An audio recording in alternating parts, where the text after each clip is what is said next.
Please forgive me if I stutter, hesitate, and mispronounce anything while reading this work.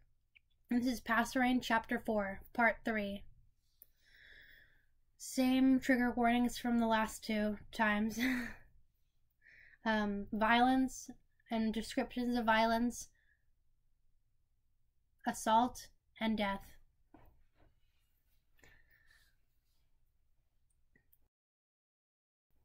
The first time the captain killed someone, she was 15. He would have killed her, but she had seen it in his eyes. Lost to a drunken frenzy in a small, lonely tavern far from here, he'd come to her with his heavy hands, and so she'd taken a bottle from one of the tables and broke it against the side of his head, and when that hadn't been enough to stop him, she'd shoved the sharp piece clean in his throat. She'd ran from the tavern right after, ran from the town and didn't stop running until she reached the kingdom capital, where the king with mercy sewn into his smile had offered her a job, a home, and a life that ensured no man would ever dare to cross her again. But even after all these years, the captain could still remember the feeling of skin giving way beneath the sharpness of her weapon. She could still see the man's face contorting with pain and disbelief, barely able to process what was happening before the death of Thcscus took him. She could still hear him choking on his own blood, gurgling wetly before he softly, finally still. But there was a moment, between the killing and the running, where she merely sat beside the corpse of her own doing, numbly and empty and cold. The soldiers this time would not be so lucky. She could see in their faces, the ones who'd never seen a day of violence in their lives, making their first kills right in front of her. She could see some of them hesitate, panic, fall into the same abyss she did once before. Most shook themselves out of it, their brains shelving the damage for another day, but others stood frozen, caught in their own thoughts until their comrades found them, or their enemies did. The captain could not help. She wanted to, more than anything, because wasn't that her job? Wasn't she meant to protect them? And then another enemy would come flying in her way, and all she could think about was the staying alive and surviving the next hour. The next minute, the next breath. The Green Army had already begun to find ways through the wall of fire, and it wouldn't take long until the rest of them would arrive with a vengeance. The captain swung her gladius, deflecting the oncoming blow of an enemy before thrusting her blade deep into his chest. She did not look to see him fall. She was already moving across the battlefield, slicing her way towards a group of royal soldiers pinned between a rocky incline and half a dozen enemies. She took 2 down before the rest noticed her, and the captain found herself facing 4 people at once. With a shield in one hand and a sword in the other, there was little the captain could do but face them down. This is it, she thought. This is my final stand. "You piece of trash," one of them spat at her. "You think you're so brave, all on your own?" They surged towards her, and the captain raised her shield instinctively for the blow that never came. When she looked again, she found all 4 soldiers dead on the ground, with a man in a red and blue coat with flowers in his hand standing over the still twitching bodies, blood dripping down the prongs of his trident, too much to have come from just 4 bodies. 4 throwing knives were already missing from the bandolier across his chest, and his expression on his face was cold enough to freeze hell. "Stop staring and get to work, soldier," Technoblade said, the very same Technoblade the captain had seen carrying the small prince on his shoulders around the castle. The same Technoblade that had shuffled uncomfortably in too tight suits at formal functions that he nevertheless always saw through the end. And the same Technoblade that the past gang, the captain's savior, entrusted with his sons. The captain could barely recognize him. But then again, something in the back of her mind told her that she was only truly seeing him for the first time. She'd heard the rumors, the whispers, the questions about why he never seemed to change over the years. She disregarded all of that now. He was a man who just saved her life. Nothing else mattered in war. She saluted. "Sir, yes, sir." With a curt nod, Technoblade was off, merely a blur of color cutting a violent path across the valley, his trident flashing in the sunlight. A whimper caught the captain's attention, and she turned back to the royal soldiers that had been lying on the she'd been trying to rescue. "You all right?" she asked them. One of them, a fresh recruit she did not recognize, blubbered. "Who in the world was that?" "That was your bloody general," she snapped. "So you can stop cowering in your corner now. The blade has just joined the fight."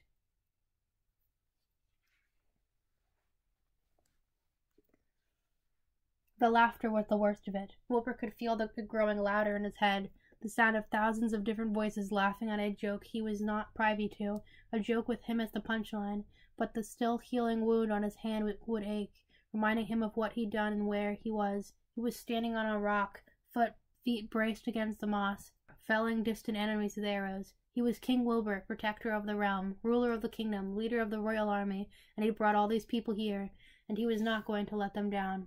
He could spot Tommy's golden head below him, clearing out the enemies that slipped by Wilbur's spots. He was good, frighteningly good. It was easy to forget how capable Tommy was at destruction. He was so used to seeing Tommy lose against Techno that he'd forgotten that against anyone else, Tommy was a force to be reckoned with, all on his own. But that did not do much to dispel his worry, tightening in Wilbur's gut. He was, after all, also an older brother. Tommy launched himself at an incoming enemy. Spear out, the enemy swung with his sword, but Tommy ducked just in time and swept his leg and knocked the man over. Wilbur saw the spear pierce clean through, and the body was still twitching on the ground before Tommy was swirling around to face another. This one didn't even get a meter near Tommy before Wilbur put an arrow through his throat. Tommy whirled around and flashed Wilbur a grin. "Not bad, Archer boy." Despite everything, Wilbur managed a small smile, a smile that slipped from his face when the sudden motion flickered in the corner of his vision. "Tommy, watch out!" Wilbur shouted, just as the enemy soldier barreled into Tommy, and the two of them tumbled into the dirt, a tangle of limbs and blades. Wilbur fumbled an arrow and found his quiver empty. "No," he thought. "No," the voices agreed happily. Wilbur hurriedly slung his bow over his shoulder and, in the same breath, unsheathed his twin rapiers from their scabbards. He dropped down from his perch, and teeth rattling on impact, the pain registered because Tommy's in trouble. The enemy soldier had Tommy pinned to the ground, a sword raised over his head and ready to drop. Tommy was thrashing desperately, reaching for a spear that had been knocked out of his hands, but Wilbur was already kicking the enemy violently off him. The enemy rolled off across the ground, allowing Wilbur to stand between him and Tommy, the twin swords flashing menacingly in the flickering firelight. "Get the frick away from my brother," he hissed. "How touching," the soldier said mockingly. He was different from the others. Wilbur could tell. He didn't know how, exactly, but he was just... His eyes and hair were as black as coal, in stark contrast to the blood-stained white cloak he wore around his shoulders. "You," Wilbur said, brows furrowing. "I saw you walk through the fire. How?" The man scoffed. "You think that little stunt could hurt me?" He raised his blade upon closer inspection. It looked to be made of pure obsidian, pitch black all the way down the hilt. "I was born in fire." "Are you the leader of this army?" Wilbur demanded. He gave a short bark of laughter. "Me? No, no, no. I'm merely a pawn in this game, a pawn with a grudge to settle, but still a pawn nonetheless." He grinned. "Now show me what he taught you, King." Wilbur didn't need to be told twice.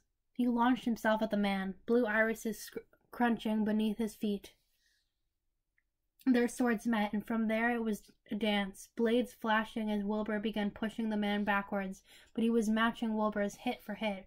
Wilbur thrusted forward with his left sword, but the man dodged fluidly before swinging his sword in the mean arc that would have taken Wilbur's head clean off if he had not stepped backwards. From there the man launched his offensive, striking from above, but Wilbur managed to cross his rapiers together and block the hilts this time. The blow reverberated down to Wilbur's bones, but the man gave him no time to cover, pushing its blades harder against Wilbur's. Wilbur dug his heels into the ground and parried, using the man's weight against him. He'd hoped it would cause the man to stumble and end this matter once and for all, but instead the man swung again, fraying another overhead strike before changing to a side hilt at the last moment.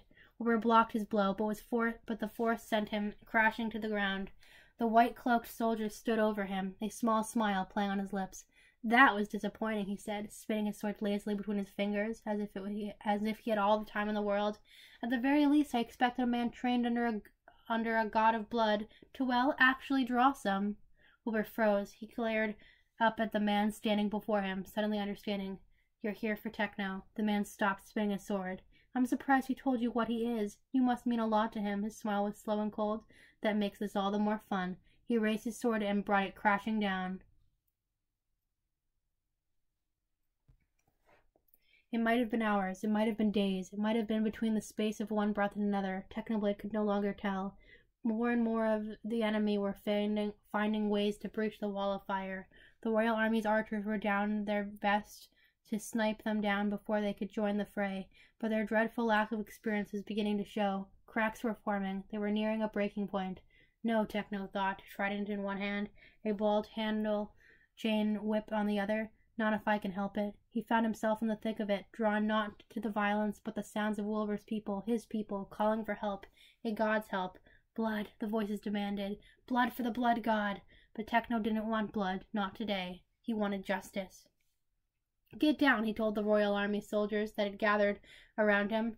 Techno realized with a jolt that they had not come for him to ask for his protection, but to give him theirs, as if their fragile mortal bodies might make a difference when it came to him. Fools, he wanted to say, but all that came out was, on the ground, all of you, now. They were quick to comply. They drove into the weeds just as Techno lashed out with his whip. The heavy chain carved an arc through the air before finding its mark, wrapping around the neck of an enemy soldier. Techno pulled sharply, knocking the soldier down. He shook the whip free and spun it around to hit an oncoming enemy straight in the head. There was a sickening crunch as the force of the whip crushed bone before the body hit the ground. Techno spun the whip towards other targets, aiming for throats, temples, ankles, anything to pull or crush. He was standing in the eye of the storm, his whip cracking through the air like lightning. When the chain whip rattled back to his hands again, it was wet with blood. You can get up now, he told the soldiers that were staring dazedly at him on the ground. Take care of the stragglers. The stragglers, one of them called out incredulously, but Techno was already moving again. He launched himself into the air, for a brief moment flying weightlessly over the carnage, and then he crashed down with his trident, impaling a man to the earth. He pulled his trident out with a sickening squelch, and then threw a throwing knife right in the eye of an approaching soldier. Another came running towards him, but he made quick work of them too. This was his element. This is where he belonged. More, the voices demanded. More, more, more. This was not his element. This was not where he belonged. He was under strict orders from the king to keep himself in check, and he would not falter now. And when he heard it, Techno could not explain how he heard it, over the sounds of sword clashing and people dying and fires burning. It was as if his very soul had only been listening for that sound and nothing else. In the far distance, a scream. When Tommy was a child, Tommy had tried to scale the side of the castle. He did not remember the fall, but he remembered the crash. He remembered the feeling of his bones splintering underneath him, the pain so blinding that he almost passed out. He didn't know who eventually found him, but he eventually woke up in his bedroom, his left arm in a sling and Wilbur asleep by his bedside. Techno had been leaning against the far wall, glaring at him. He's been here for days, Techno had said. You really scared the shirt out of him, Tommy.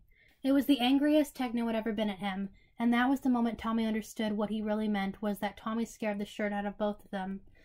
As the white-cloaked man's sword broke through the shaft of Tommy's spear and into Tommy's shoulder, he remembered that pain, and felt it 1,000-fold. He felt the blade break through the skin and embed itself in his collarbone, and there was only fire in his veins. Tommy! He felt Wilbur's hand pulling him back, and they both stumbled backwards, Tommy still clutching the broken end of the spear that he tried to shield Wilbur with. Tommy fell to his knees, the pain making everything go white. I'm going to pass out, he thought. I'm going to die. Little hero, the man grumbled as he approached them once again, the edge of his sword dripping into Tommy's blood. You're only delaying the inevitable. Now sit still as I put you down. Tommy! Wilbur's hands were on him, pressing against his wound. Tommy, Tommy, come here. I'll fix you. Wilbur, Tommy croaked as the white-cloaked man advanced. Wilbur, the enemy.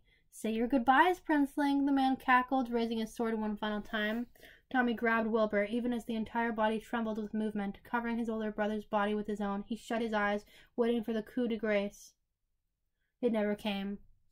When Tommy looked back again, he found Technoblade standing over him, blocking the man's sword with his trident. Finally, the man growled, pushing against the shaft of Techno's trident. I've been waiting for you, you bloody fool. Technoblade cocked his head to the side, considering the man at length. I, he said monotonously, don't frickin' know you. The man's eyes hardened. You killed them. You took them both away from me, and you don't even remember? He jumped back, cutting the air between them with his sword, spattering the ground by Techno's feet in Tommy's blood. That's all right. I'll just make you remember. Techno turned to look at Tommy and Wilbur, his expression carefully neutral. He took in Tommy's wounds, Wilbur still frantically trying to suppress the blood flow. Techno, Tommy breathed. Techno's jaw clenched. Go, he turned back to his enemy. His braid whipped in the wind. Most of the morning glories were gone. Take care of your brother, Wilbur. What? Tommy, let's go, Wilbur said sharply. He began to pull Tommy over the mossy rock he'd been standing on. He leaned Tommy against it and bent to the task of securing gash in Tommy's shoulder. Wilbur ripped the end of the red and blue coat and began wrapping it around Tommy's shoulder. I can't see, Wilbur, Tommy protested, straining to look beyond Wilbur's head. You don't need to see that, Wilbur insisted grimly, tightening the cloth around the wound. You don't want to see that. See what? Tommy demanded, his throat aching. When he started screaming, Wilbur, you need to help him! Before Wilbur could reply, there was a loud crack, the thunder making them both flinch. Wilbur turned towards the sound, just enough for Tommy to catch a glimpse of a fighting over his shoulder, just enough for him to see Technoblade raise the man by his collar and drive him straight into the ground, shattering the earth once more. He was supposed to be dead. As Technoblade drove him against the dirt with enough force to crack it, he knew the man should have died the first time around, but he didn't. Instead, he merely grinned up at Techno with bloody teeth, his face drawn in cold and much to Techno's jargon, completely earned arrogance. Ah, I see, Techno said with his hand around the man's throat. What's a god of war doing in a place like this? I would state the obvious, the man said calmly, gesturing to the bloodbath around him. But this is a purely personal affair. He kicked on, landing a hit on Techno's gut and launched him backwards. Techno braced himself against the dirt, unwilling to give the war god any more ground. Tommy and Wilbur were somewhere behind him, and that was all the reason Techno needed to pick up his trident again.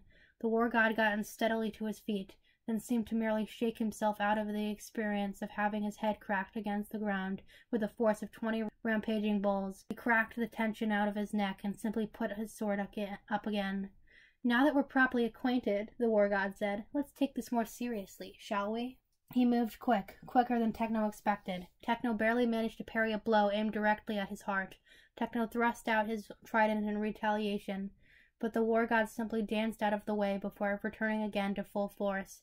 Techno took one of the knives from his bandolier and stabbed out, managing to nick the other god, just barely before they clashed weapons again. Blow for blow, hit for hit, they could have gone on like that forever. The war god and god of blood. In another life, they might have been allies. Techno tried in vain to remember which of many people he'd felled over for centuries had belonged to this man.